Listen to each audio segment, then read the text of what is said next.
Warning: no lifeguard on duty. Running and horseplay in the program area is strictly prohibited.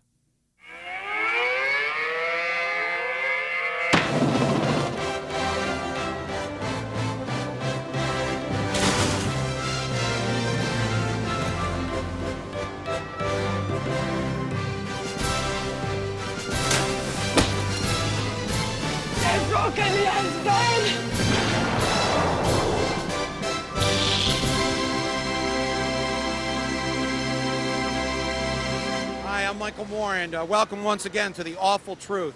Now, a lot of you probably don't know this, but the network that we're on here, Bravo, here in America, it's 25% owned by GE, General Electric. And the CEO of General Electric, Jack Welch, he's retiring this year. And, well, you know how we are on this show. Those who give to us, we like to give back. And Jack Welch has, in part, given us the gift of television. So we thought, geez, we should honor this guy. And then we checked the calendar and we found out that tonight, yesterday and today, this is the 10th anniversary of the beginning of the Gulf War. So, you know, suddenly we're faced with a dilemma, you know, like what do we honor here tonight? The brilliance of a man who was able to make $94 million a year and get rid of 50% of his American workforce? Or do we celebrate the anniversary of a war that recalls a time when the love of the Kuwaiti people rose deep in the American heart and gave us the will to go and bomb the crap out of Iraq? Well, you know what we thought? Why not celebrate both? So let's kick things off with this video salute to Jack Welch. Jack Welch, chairman of General Electric. Jack Welch. Fortune magazine's manager of the century. Jack Welch. Salary? $94 million a year. $94,000,000 a year. And that's a whole mess of money for Jack Welch. Corporate legacy? Downsizing. 35 Superfund cleanup sites. Thousands of jobs moved to Mexico. Over 100 counts of filing false charges with government agencies, and that means no more government contracts for Jack Welch. Jack Welch, the monster truck CEO of General Electric. Retiring this year. Thank God. With an $8 million a year retirement package. That bastard. Jack Welch. Do you have any idea when the Gulf War ended? Nope. 1990. 91. 95? We never declared war? It's still going on. Why do you say that? You don't believe me? Nope. Watch this. If there's one thing that's made this summer suck, it's those high prices at the gas pump. $2 a gallon? How the hell did this happen? Some blame OPEC's decision last year to limit the production of oil. Others blame each other. And some people blame this guy. We see in Saddam Hussein an aggressive dictator threatening his neighbors. Of course, we like to blame him for just about everything. But this time, the fact that there isn't much Iraqi oil in the market isn't really his fault. It's ours. Because even though CNN told you that the Gulf War ended 10 years ago, they're wrong. It's still going on. It continues today thanks to a host of United Nations sanctions and illegal bombing by U.S. and British warplanes that's been going on now for 10 years. This is in direct violation of the UN's own humanitarian mandates, and it's why more people have resigned from the UN in protest than for any other reason in its history. Before he resigned, Dennis Halliday was chief of the UN's humanitarian relief program in Iraq. I believe in 1999 there were about 30,000 sorties over Iraq. 30,000 sorties over Iraq? Over Iraq. Just last year? Just last year. Back during the Gulf War, U.S. artillery and jets deliberately targeted infrastructure like railroads and the electrical power plants needed to run refrigeration and water purification systems. Now, the little food that does get to Iraq often can't be refrigerated or distributed. About 5,000 children die unnecessarily every month. Every month? Every month. And that's why many of us use the word genocide. Because genocide is an intentional killing of a people. And that is what is happening in Iraq under the auspices of the United Nations. Dying kids? Genocide? How about it cost me $40 to fill up my minivan last week? I knew what had to be done. I took over this once humble gas station in Upper Nyack, New York, placed an ad in the local paper, and shifted the pumps into overdrive. Welcome to Saddam Gas.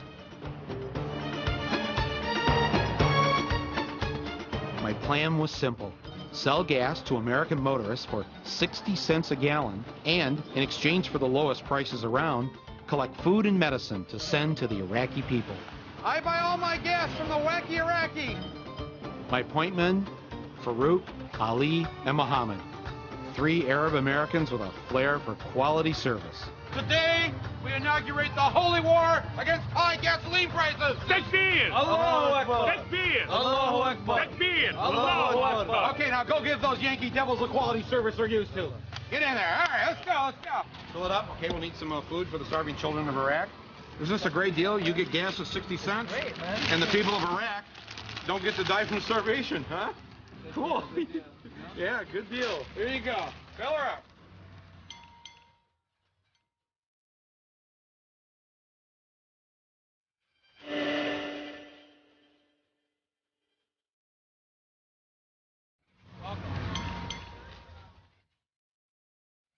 Thank you. Hope to see you again. Americans sure were loving my gasoline for food program. Oh my God, this will feed one village. But I had to wonder, what about our hatred of Saddam Hussein? What about George Bush's line in the sand? What about the whole Gulf War? Had people just forgotten, or was it something else? Patriotism or a bargain, which is more important? The bargain's winning out right Even now. though the gas is from Saddam Hussein. Huh? The bargain's winning out right now. A bargain wins out, yeah. Would you call yourself a running dog of imperialism or just an educated consumer? I'd say educated consumer. What do you think of this little operation here? I think it's good. How would you feel if I told like you this it. gas was coming from Saddam Hussein? I don't like him. But it's 60 cents a gallon. You want me to like him at 60 cents? Will ya? I didn't change. There we go. Okay, that's the beautiful part about this country, huh, sir? Thank you. Thank you very much. Because you're our 100th customer, sir, you get a free Gulf War mug. All right, you get your choice of the Scud missile, Schwarzkopf, Saddam, or Bernard Shaw from CNN. How about Bernard Shaw here, hiding underneath the table there in his hotel room during the Gulf War? There you go, sir. I appreciate it. All right. I thank you. Thank you for being our 100th customer. All right? Okay. Salam alaikum.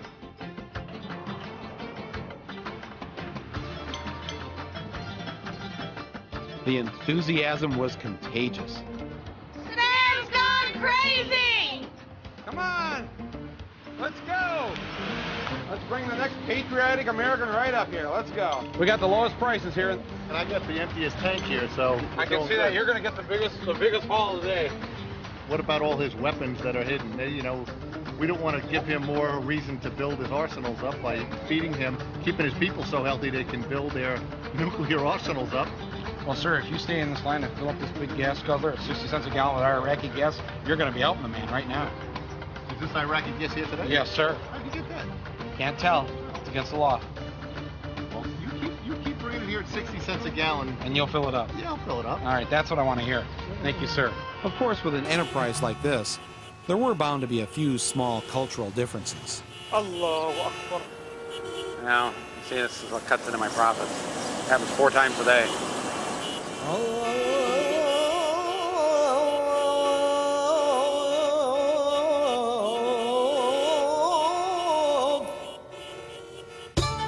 The food was piling up faster than dead Iraqi civilians. It was time to start moving it out. All I needed was someone to get our aid packages to Iraq. And I knew just the guy. Sajah Ali weighed only 3 3/4 pounds. He was supposed to weigh 11 pounds at this time in his life. Because of the dysentery. Because the baby got sick from drinking formula mixed with contaminated water. And we don't distinguish between this little boy and Saddam Hussein. You know, by reading the papers and watching the television, you would think there was either one person in Iraq or 22 million people named Saddam. Chris Dussault works to defy UN sanctions by bringing aid to the people of Iraq. If anyone can get my aid packages through, it was this guy. Can you get this in there? Well, it's very illegal, but I can bring it in. Okay, you'll bring it in? How do you do this? How do you do it if it's not right? No, I didn't say it wasn't right. I said it wasn't legal. Our government tells us that by doing this without their permission, feeding the hungry without their permission, they can send us to prison for 12 years or give us a $500,000 fine. Are you worried at all about getting in trouble with the law here? Or? I'm more worried. I'm a Catholic. I'm more worried about getting in trouble with God for not doing it. There's a little damage there. Watch that.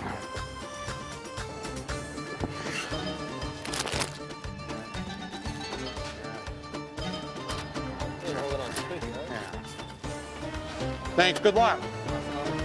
Assalamu alaikum.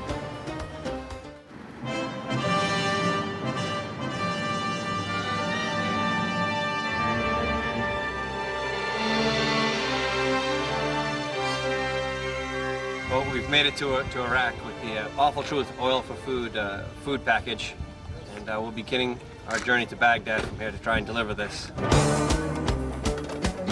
Chris really hit the ground running in Iraq. Our aid packages were getting to people everywhere. Basra, Baghdad, and all points in between. And everywhere our aid packages went, the Iraqi people welcomed them with open arms and open mouths. My program was looking like a success. And now at least a few kids in Iraq wouldn't be going without food. And of course, just like kids everywhere, they went straight for the good stuff. And as for Saddam gas, well, as long as the average American's love of a bargain continues to be greater than who the media and the president tell them to hate, we'll always be open for business. Except for a few minutes, 4 or 5 times a day.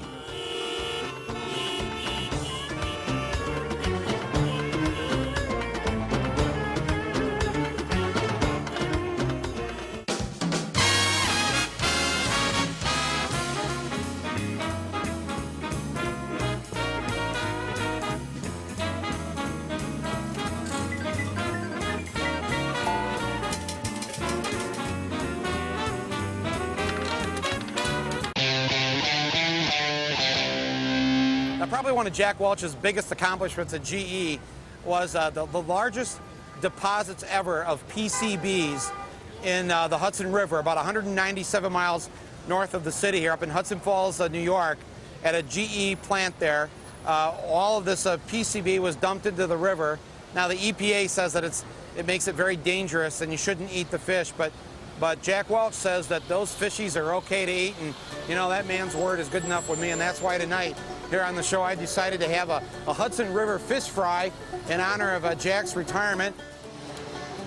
Who needs one here? There you go. Sir, dig in. Enjoying that Hudson River fish? We have an ambulance standing by.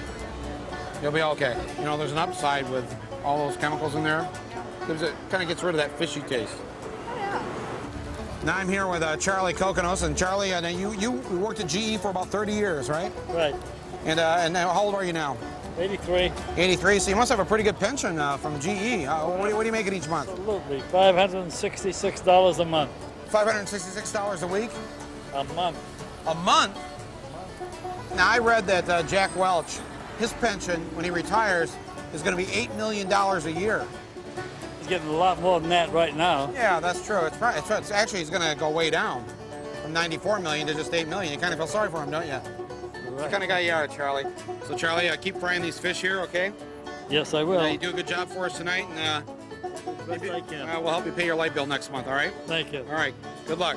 Who wants fish and chips? Fish and chips for the people. Hudson River fish. If I say the words American soldier, what comes to mind? Bravery, courage, Skin rashes? skin rashes, not so much. Hacking, wheezing? You know, that didn't, but maybe I don't know enough about it. I may be missing something there. Well, okay. you might be. And our correspondent, Jay Martell, Yeah. he's going to explain it to you. Okay. Watch this. In 1990, the U.S. government came to the men and women of our armed forces with a great deal. Kick Saddam Hussein's ass, and we'll pay you money to do it. Sure, you may have to kill a few hundred Iraqi soldiers and civilians while you're at it, but when you get home, we'll give you a big parade. What a deal. But then, these men and women come back from the Gulf War, and according to the government, they do nothing but complain. I have memory loss. It's phenomenal. I can have you ask me a question right now and be in the middle of a conversation and forget what we're even talking about. Over 100,000 of them say they got a bunch of illnesses from being in the Gulf War, which they call Gulf War syndrome. My spinal fluid's all screwed up, my back's screwed up, my kidney's screwed up, my bladder's screwed up, I got a bleeding brain. But the U.S. government has refused to pay any of their medical bills, claiming that the Gulf War had nothing to do with their getting sick. And we all know that the U.S. government never lies, right? Extreme headaches, nausea. I have sore throat. I have sinus infection that never goes away. Instead, the government has created a new office to deal with Gulf War illness, headed by Bernard Rosker, the guy sleeping on the left. Rosker's department has spent 2 years and $50 million finding bold new ways to ignore the problem. You'd think those whining veterans would be impressed by such an expensive public relations display. But no, they still won't shut up. Fabian Moody is one of those vets who has really gone all out to convince the government that he's sick. Not only has he lost huge amounts of weight and several jobs, he and his wife recently had to declare bankruptcy and sell their house. But the government still isn't impressed. I got poisoned somehow, and all I want them to do is help us and do what they can. I know they're probably not going to make us better, but give us some kind of quality of life back. I knew exactly what Fabian and his supposedly sick soldier friends needed. A little tough love. 52, 53. If these sick vets really wanted to make some money, they were going to have to earn it. How? That was easy. How do all victims of disease make bundles of cash? 2 words: charity race. Hello and welcome, veterans, to the first annual Gulf War Syndrome Fun Run. While our veterans took their places at the starting line, to make it interesting, we lined up another group of racers at a starting line in Baghdad. That's right, the enemy. These boys and girls were part of the menace that the U.S. government sent our soldiers to crush. And now, with food and medicine shortages and the continued bombing of their country, they needed some quick cash too. You're just going to jump out of that and start running. I don't think so. You know, according to the Department of Defense, you guys are healthy. Oh, yeah, I know. I look fine, right? Are you ready to run what? Like 20, 25 today? Oh, yeah. 20, 25 feet? So I've got a severe headache right now. I'm gonna have a hard time with this run. I'll be running only in my mind. Okay, open sores? Yes. Uncontrollable blood pressure? Right. Joint pains? Yes. Sleeping disorder? Yes. Heart palpitations? Yes. Night sweats? All right, have a good race. All right, I want a good clean race here. Now some of you are in wheelchairs, try not to use that to your advantage, all right? Yes, it was stacking up as a race between the conquered and the conquerors. On your marks, get set, go. All right, look at them go. And it looks to me like the conquerors could have used a little more stretching. But look at those kids go. It's going to take more than a little dirty water and constant bombing to keep those plucky Persians down. Come on, guys, hustle it up. Come on, shake it off. It's all in your head. Let's go. He says you're not sick. You can't be sick, can you? Do it. All right, pain pills. All right, water. Keep it going. Let's go. Help! My foot's cramped. My toes. Wait. I can't even walk the rest of the race. Okay, all right. Okay, the rest of you, let's keep going. Well, at the rate these guys were going, I had time to sign up some more pledges. And what better place to start than the headquarters of the Veterans Administration, the government agency that's refused to pay sick vets' medical bills. Wondered if you'd like to sponsor a Gulf War veteran for a 25-mile run? Not right now, thank you. No? I don't think we need to have them out running. Well, what else should they do? I mean, they're not getting any help from you guys. They should be getting help, and they should be. Well, in the meantime, would you be interested in, I'll put you down. Well, look, normally I ask for $1 a mile, but how about just 100% compensation? Let's check back with the race. While the veterans were starting to hit the wall at checkpoint 2, those Iraqi boys and girls were still going strong. Man, if only our government had given some of those anthrax shots to the enemy. Hi, Mr. Rosker. I've got some vets running in a Gulf War fun run that I've put together. I was wondering if you'd be interested in sponsoring one of them. Why don't you let me take that, and I can get back to you on it. You get a phone Okay, number that's where I good. can reach Because, you. you know, they went and fought for oil. We can at least get them a few bucks. I don't find petitions on the street. It's not petition. It's a Gulf War fun run. Do you think we've done enough? I think we are trying to do all we can. We take the concerns of Gulf veterans very seriously. I see. I guess the short-term memory that most veterans have from the syndrome is really helping you guys out. If you just could sponsor, sir. If it's a matter of money, they're not going to run very far. Let's go. Come on. I want to see you back out there. All right, next group, come on in. Don't puke in the masks, all right? We don't have that many of them. Breathe heavily, breathe steadily, but not for longer than 30 seconds, okay? We got to get this race rolling. The race was really heating up.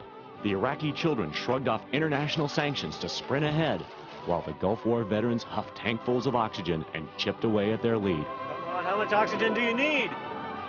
Okay, guys, come on, come on, come on. No time to look at any of your friends' graves, all right? Live alive, let's go. Home stretch, guys, home stretch. Then, with a sudden burst of Yankee bravado,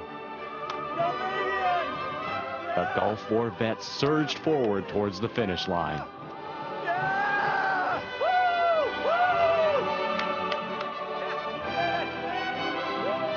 As for those Iraqi kids, it seems that a shortage of finish lines in Iraq means that they're still out there running somewhere. At least they won't be sitting ducks for our next bombing mission. Back in the U.S., it was time to honor our winners. It was a stirring ceremony. Okay, it's true, there wasn't any pledge money. And yes, the medals were made of plastic. But these Gulf War veterans were really good sports. I guess they know better than anyone that sometimes the glory has to be enough.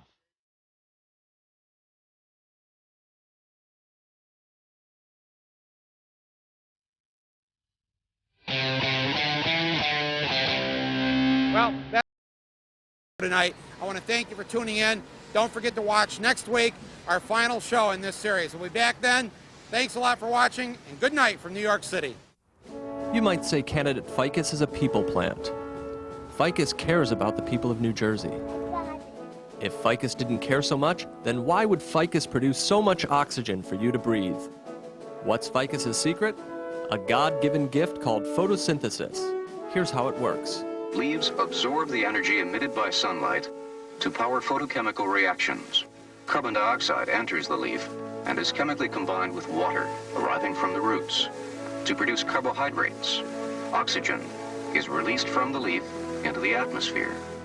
Candidate Frelinghuysen has never produced oxygen in his life, and try as he might, he never will.